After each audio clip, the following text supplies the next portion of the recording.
यादव। आज हम class 11 physics का चैप्टर 1 पढ़ेंगे। हमने चैप्टर 1 में कुछ टॉपिक आपको पढ़ाया था, तो आपका बेसिक था वो। आज हम उस पर आधारित कुछ क्वेश्चन सॉल्व करेंगे और आज हमारा चैप्टर 1 खत्म हो जाएगा। तो इसमें हमारा पहला क्वेश्चन होगा, नोबेल पुरस्कार प्राप्त करने वाले प्रथम भारतीय कौन थे? तो नोबेल पुरस्कार प्राप्त करने वाले प्रथम भारतीय थे सीवी रमन। इन्हीं के जन्मदिन के उपलक्ष्य में हम लोग हर साल 28 फरवरी को विज्ञान दिवस मनाते हैं।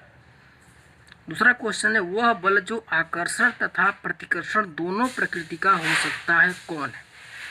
तो विद्युत चुंबकीय बल आकर्षण भी हो सकता है और प्रतिकर्षण भी। कैसे?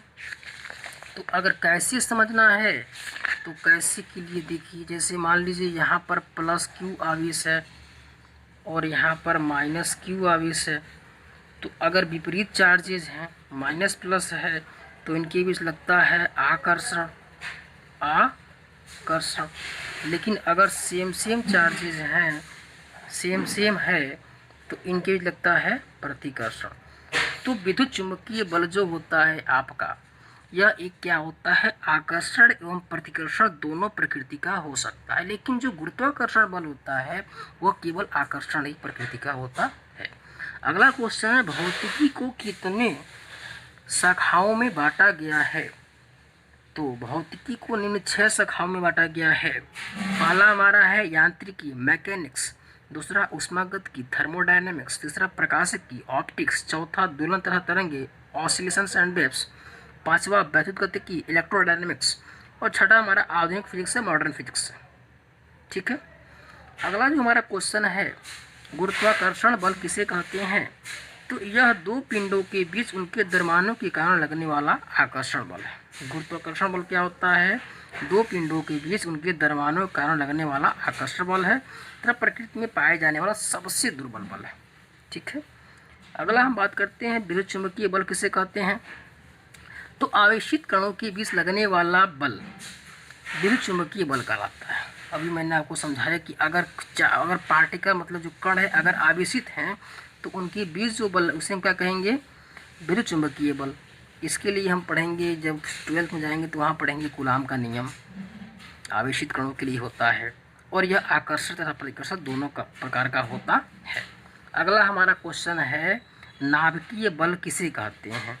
तो नाभिक के मूल कण कौन होते हैं? प्रोटॉन न्यूट्रॉन के बीच लगने वाला, अगर नाभिक के मूल कणों के बीच जो बल है उसे हम क्या कहेंगे? प्रबल नाभिकीय बल।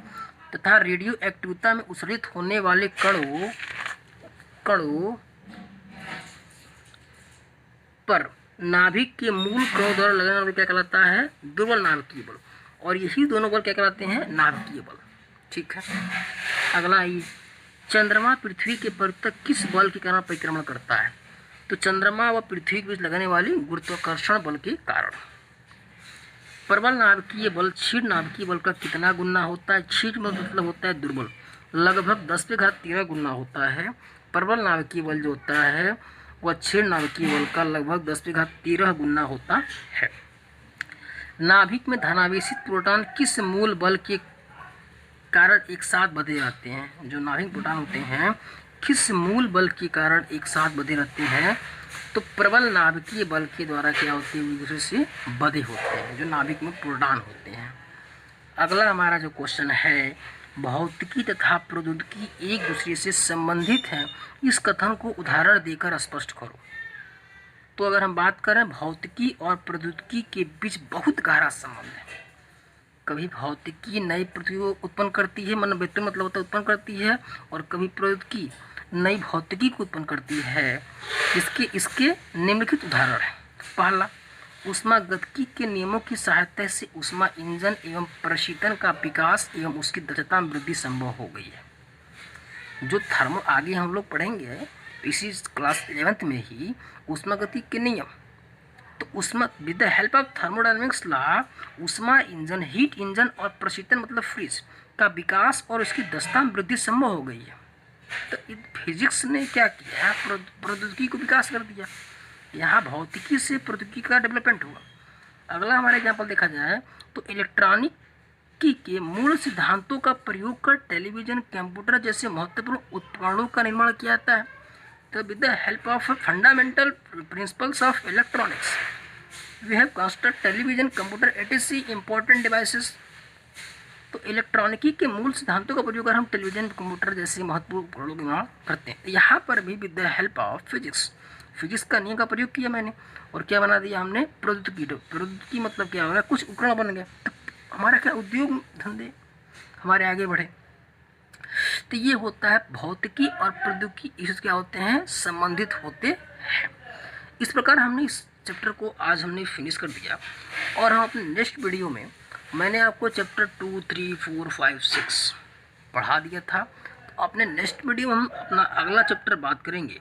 और जो भी लोग अप्रैल मई वाली क्लास नहीं किए थे तो वो लोग पहले अपना कापी पूरा कर लें दोस्तों से मांग के, और हम लोग अपने कल वाले वीडियो में पढ़ेंगे नेक्स्ट चैप्टर घर्षण। बाकी 6 लेसन तक मैं आपको पढ़ा चुका था, उसको मैं बाद में रिवाइज करा दूंगा, ठीक है। तो कल हम लोग लेसन नंबर बात करेंगे 6, 7 घर्षण, फ्रिक्शन पढ़ेंगे, ठीक है। Okay, thank you very much.